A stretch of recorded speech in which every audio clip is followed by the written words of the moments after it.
So recently Google Gmail এর জন্য smart compose একটি নতুন ফিচার লঞ্চ করেছে, যেটি অটোমেটিক্যালি এআই দিয়ে আপনার মেইলের রিপ্লে জেনারেট করে দিতে পারবে এবং সাথে সাথেই নতুন যে কোনো মেইল ক্রিয়েট করে দিতে পারবে। বাট এই ফিচারটি এখনো বাংলাদেশে অ্যাভেলেবেল হয়নি, কিন্তু আপনার টেনশনের কোনো কারণই নেই, কারণ আপনি অলরেডি ভিডিওটি দেখছেন। ফটাফট পেজটি ফলো করে ফেলেন, আমি প্রসেসটি দেখিয়ে দিচ্ছি। So guys, first of all Google ক্রোমে এসে কম্পোজ এআই লিখে সার্চ করার পরে উপরে যে ওয়েবসাইটটি আসবে এখানে ক্লিক করবেন।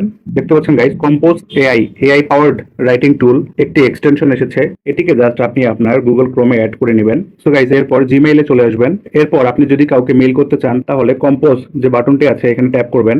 এরপর নতুন একটি ট্যাব ওপেন হয়ে যাবে। এখানে দেখতে পাচ্ছেন গাইস, নিচে একটি ব্লু ডট আছে।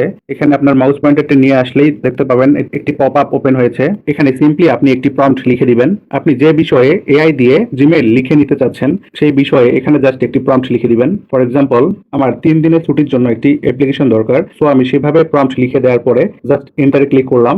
এটি উইথিন ফিউ সেকেন্ড এআই এর মাধ্যমে অনেকগুলো রেজাল্ট প্রোভাইড করেছে। এখান থেকে আপনি আপনার পছন্দ মতো যে কোনো একটি সিলেক্ট করার পরে সেটি ইউজ করতে পারবেন। তো গাইজ, ভিডিওটি ভালো লাগলে শেয়ার করতে ভুলবেন না প্লিজ। Thank you.